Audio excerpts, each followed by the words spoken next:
This did not go the way of McLaren. They're in a 1-2 position. They're very, very strong here. They have two cars in the fight. And often with this, you have the benefit of being able to split the cars and do different things. But McLaren nor Mercedes chose the right strategy, the optimum point to pit.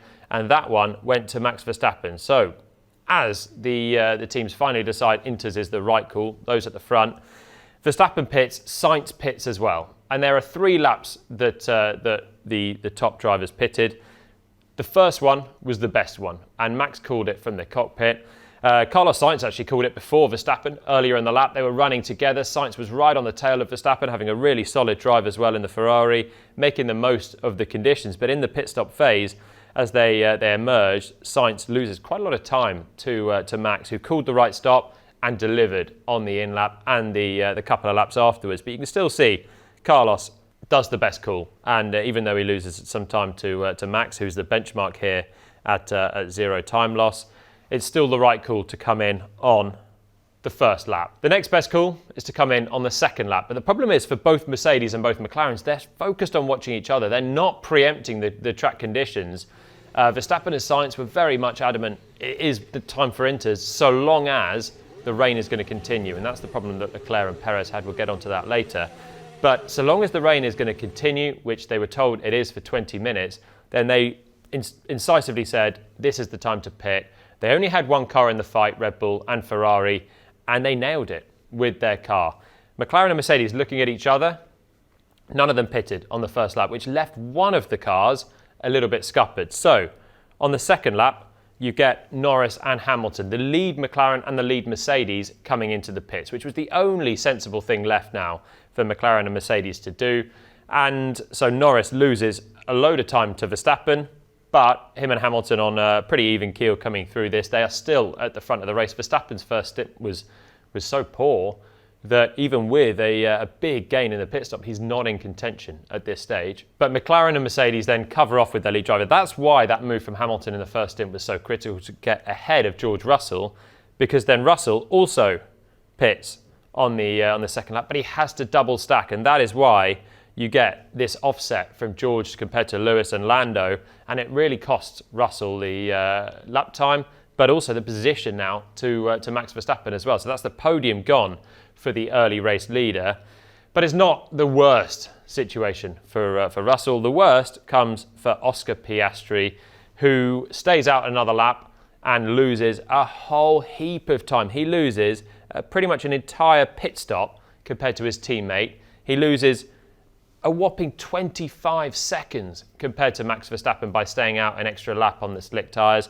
And whilst Mercedes minimised their losses by double stacking George Russell, McLaren didn't want to accept that small loss that Russell had of double stacking. So they sent Oscar round for another lap, and immediately you could see on board with Piastri on the medium tyres. He's got his teammate. That is the race lead for Piastri. He's still right in contention. He's driving beautifully in this Grand Prix. You can see how much he's hanging onto the car already. Norris pits, and just watch Oscar coming through these final couple of corners. The grip level's gone. He's locking up. He's scrabbling around on slick tyres. And by the way, he's got another 18 corners of this to go. So that is why the lap time just went for Piastri, who almost spins at the final corner as well. Is not slick tyres, and McLaren choosing to try and gamble it and not lose those few seconds you'd have been stationary in the pits cost him an enormous amount of time, about 20 seconds instead to Lando, and basically ruled Piastri out of the race. And it has not helped Oscar Piastri. He has been called in. Norris, he's made a pit stop on this lap and he's nearly catching his teammate again. His race has been butchered by staying out another lap. We've got a couple of what-ifs from this race from McLaren. The first one, what if Piastri had preempted the rain? What if McLaren had called him in at the same time as Verstappen and Sainz? He would have won the race, according to our simulations. So if we look at this point, this is where Oscar in the green could have come in at the same point as Verstappen and Sainz, had McLaren preempted it with one of their cars, with the rain coming in and intensifying. And in doing so, the green line would have taken a similar gain to Verstappen by pitting earlier than Norris, would have emerged ahead of Lando with that gain. And then McLaren with Piastri called the second stop right. and they put him onto the medium tyres. So Oscar, if all was the same for the second round, which is a very big if with the way that things turned out, but they should still have had 2 cars, 1-2, and that could have been Grand Prix victory number 1 for Oscar Piastri. But it's a big if. It would have relied on him pitting at the same time as Verstappen, the same time as Sainz, the two that really called it. And Oscar, in trying to fight with Lando and looking at the Mercedes, missed that chance. And McLaren missed their chance, as did Mercedes. As I said, McLaren compounded that error, which ruled Piastri out of the race. I can't help but feel disappointed, to be honest. I think obviously a very good day in terms of points for the team. I think highest scoring team again. But I think we both probably feel like we could have won. Yeah, good points. So many what-ifs from this weekend. Yeah. Did you want to come in and follow Lando in and double stack? Not really, to be honest. But that was because I didn't know how much time I was really losing if I was going to stay out. And I think we need to review that call, obviously. I was going to lose a lot of time doing the double stacks. That's why I wanted to stay out. But yeah, clearly I don't think it was the right call in hindsight, but hindsight is a wonderful thing. So even though it was suboptimal first stop strategies for Norris and Hamilton, they're still 1-2 in the race. Verstappen has done well to get back into third. Russell's fourth, but he'll retire shortly after that with a water system issue anyway, which leaves us with the top 3. Piastri out of contention. And it brings us to our first and big question of the race. Could Lando have won the race with a better strategy? Undoubtedly, the answer is yes.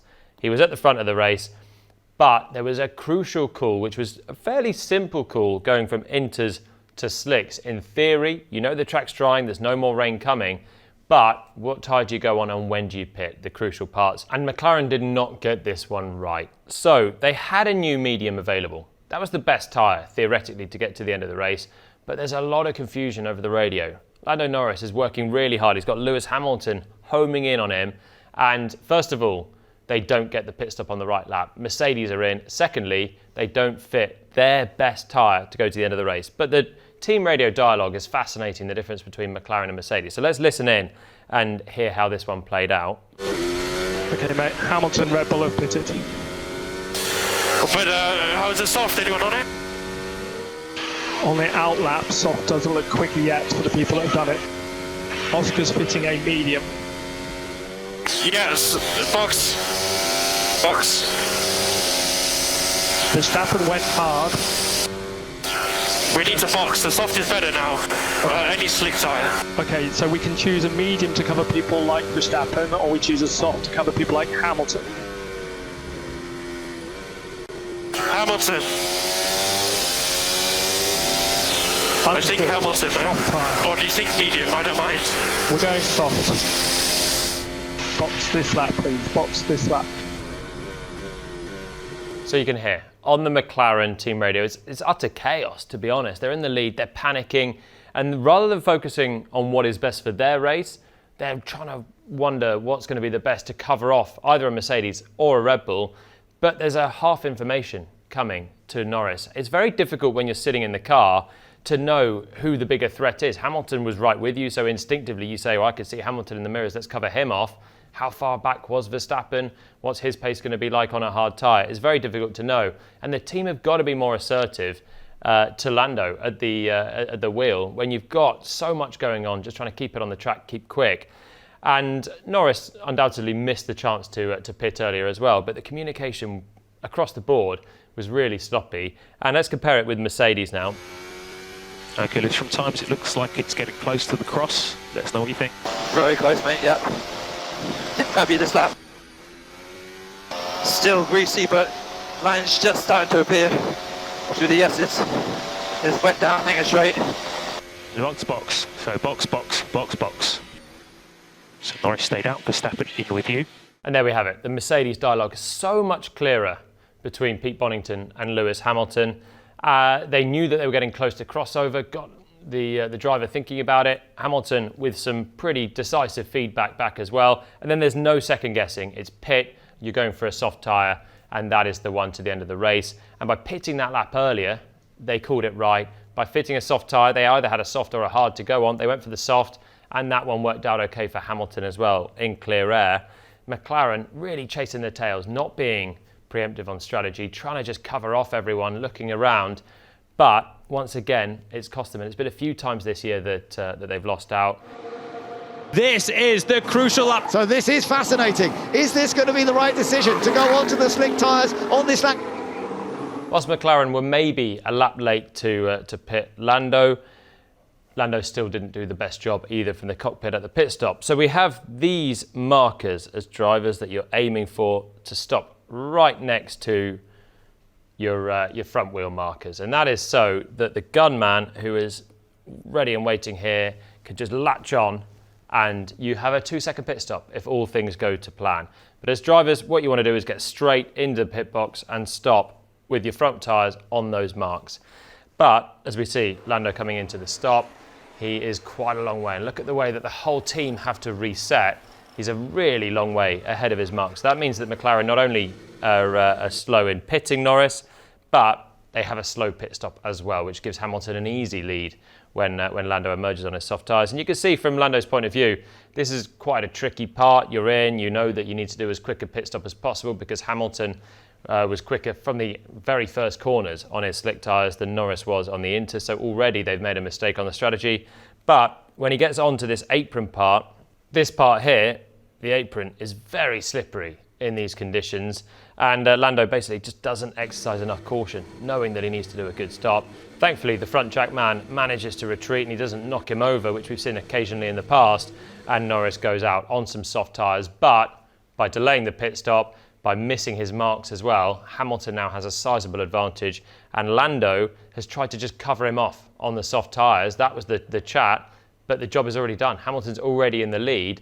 So the mindset has to change for McLaren to not focus on trying to cover off people and be reactive, but it's about actually doing what's best for you. So Norris leaves on the soft tyres, but McLaren were the only team to have a new medium available. And that probably was the best option for them to use. And I think they thought, and everyone thought, the track was wetter than it actually was. So the softs were immediately working for Lewis Hamilton straight out of the pits. And within pretty much the first flying lap, he was able to set fastest lap of the race, which is very unusual on a wet and drying track. Normally you're slithering around trying to get the tyres working like we saw in Canada. But everyone was quite delayed. And with that in mind, the medium was definitely the best choice for Lando Norris. So here's a what-if graph, the second one for today. And this is what if Norris had pitted for mediums instead of going for the softs that he went on. And we see it's all very much the same. The dashed green is Lando Norris here, but what it means is that his tyres are able to stay in on the final stint, and rather than drop away, as we saw the dashed orange of Norris's actual race speed passed by Verstappen and limp home in third place, with a new medium, we think that Lando could have put the fight to Lewis Hamilton out front. Oscar Piastri had run the new medium. He was on the right strategy at the second time of asking.